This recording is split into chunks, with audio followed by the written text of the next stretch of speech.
Jóvenes, muy buenos días, buenas tardes o buenas noches, de acuerdo a la hora que miren este video.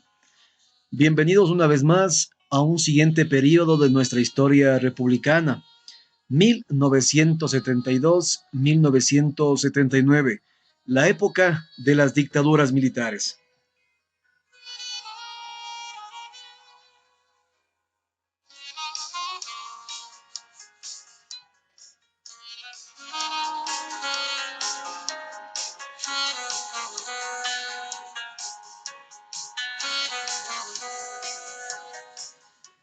El gobierno revolucionario y nacionalista del general Guillermo Rodríguez Lara, 1972-1976. Se lo apodaba muy cariñosamente por su contextura física como el Bombita, un gobierno que inicia su dictadura como actor intelectual del carnavalazo. ¿Qué es el carnavalazo? Fue un golpe militar que se vive en el Ecuador el martes 15 de febrero de 1972, cuando días antes el mismo dictador había dicho una frase: solo los insensatos de mentalidad obtusa pueden pensar en una dictadura. Y sin embargo, dio el golpe militar el martes 15 de febrero de 1972, nombre que históricamente en el Ecuador se conoce como el carnavalazo. El doctor Velasco Ibarra fue trasladado a Guayaquil después del golpe militar, se lo condujo al antiguo aeropuerto Simón Bolívar y de ahí partió a un nuevo exilio. Durante su administración, el país que se consideraba como el tercer mayor productor mundial de banano cambia y se convierte ahora en exportador de petróleo, de oro negro. En su dictadura se inauguró el oleoducto transecuatoriano y se inician las primeras exportaciones de crudo con las compañías americanas de Texaco Gulf. Se suponía que días mejores se aproximaban al Ecuador.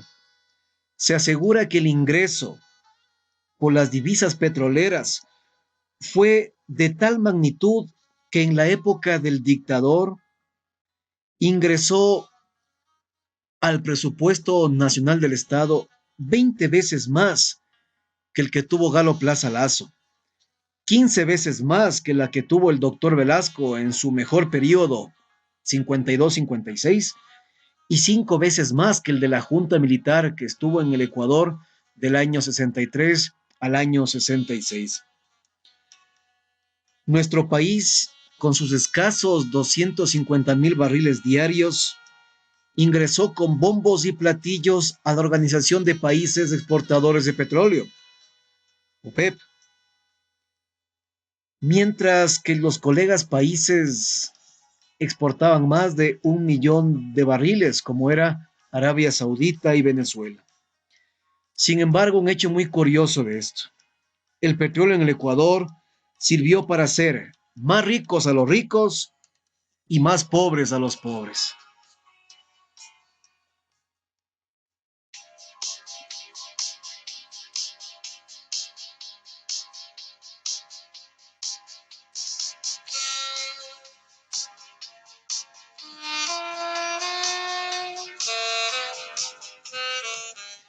Entre las obras, el desarrollo de su gobierno y su fin.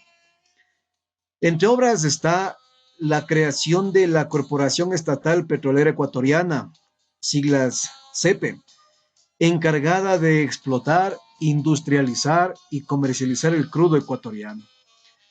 La construcción de escuelas, de colegios y subcentros de salud, electrificación y regadío. Impulsó la vialidad en el Ecuador y en su gobierno se inauguró la carretera asfaltada de Quito a Tulcán. En su dictadura también se vive el llamado golpe de la funeraria. El 31 de agosto, mejor dicho, el 1 de septiembre. Digo esto porque el movimiento se da en horas de la madrugada del 1 de septiembre, pero fue planificada el 31 de agosto de 1975. Un hecho en el que singularmente el gobierno mandó a quitar el 1 de septiembre, porque se dio este golpe militar, y lo comenzó a llamar anecdóticamente para el país 32 de agosto.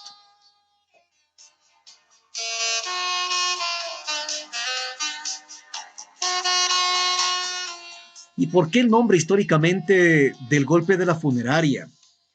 Porque en la funeraria Quito, que se encontraba cerca al Palacio Presidencial y apoyado por los militares del cuartel Epiclachima, el general Raúl González Alvear dio este golpe militar, en el que intentó asaltar el Palacio Presidencial y capturar al dictador.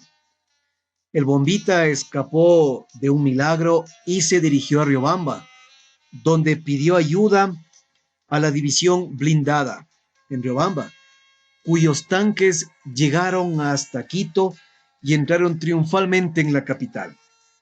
Acabaron este golpe militar y recuperó el poder, apoyado, claro, como hemos dicho, por la división blindada Galápagos y por la Fuerza Aérea Ecuatoriana.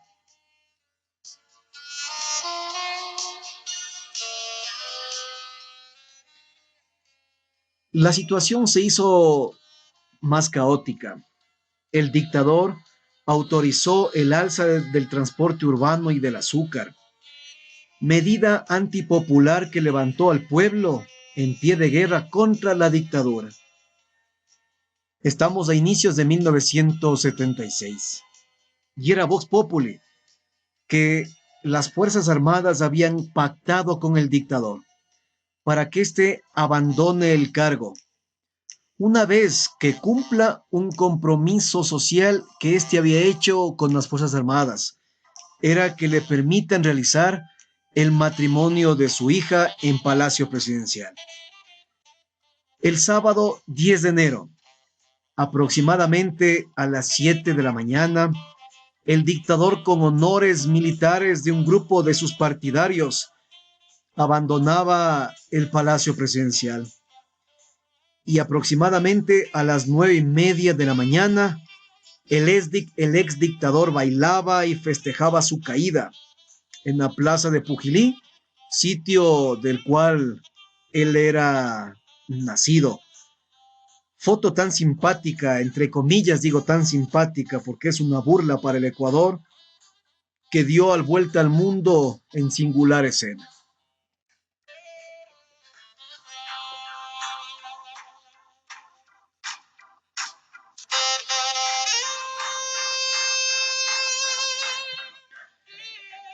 Es así que empieza una nueva etapa para el Ecuador.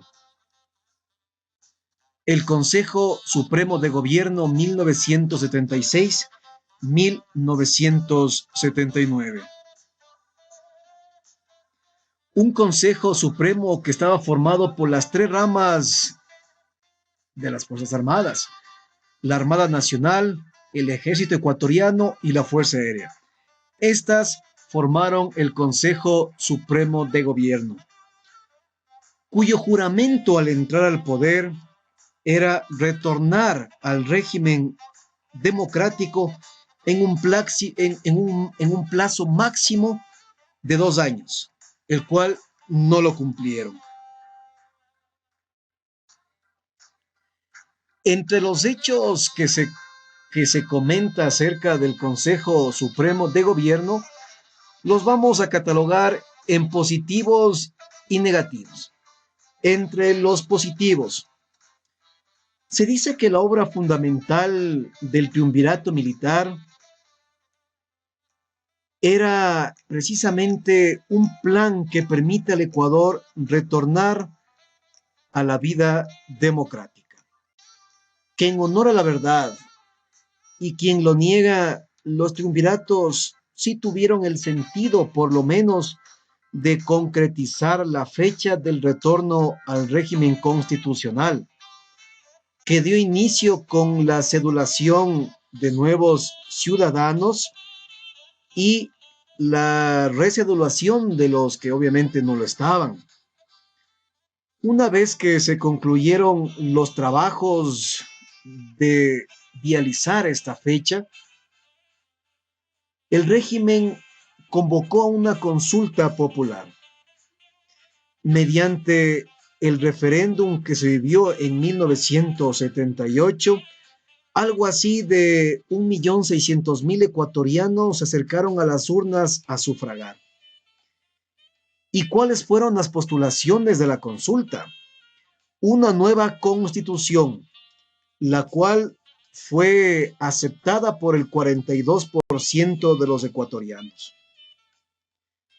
En ella, pues obviamente, lo que se manifestaba era el llamado a elecciones presidenciales y realizar una nueva constitución para el Ecuador.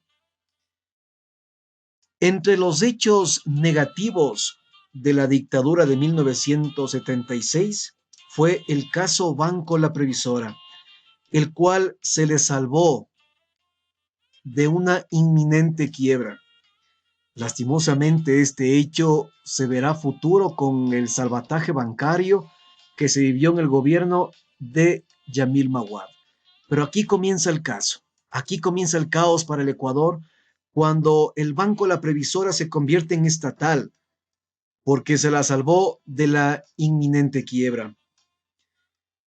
El ataque meditado y como siempre ha sido por parte de las dictaduras sorpresivos de comandos militares que hicieron contra Monseñor Leonidas Proaño, a quien se lo catalogaba con un grupo de sacerdotes que lo seguían a él como curas de extremistas.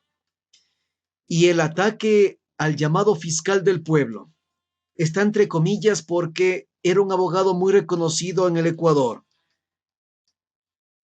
Era Abdón Calderón. Este personaje muy querido por la gente se hacía llamar el fiscal del pueblo. Y en una noche de noviembre de 1978 fue herido de muerte. La sentencia de la opinión pública recayó sobre el régimen dictatorial, como es obvio, y en especial contra su ministro de gobierno.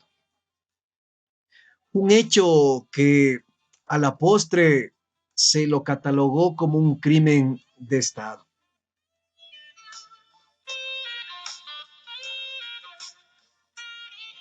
El 29 de abril de 1978 se realizó la segunda vuelta electoral, triunfando el binomio, como está puesto en su imagen, Roldós-Hurtado. Este binomio contó con el apoyo del CFP, que era el Partido Concentración de Fuerzas Populares, cuyo líder principalmente era Asad Bucaram.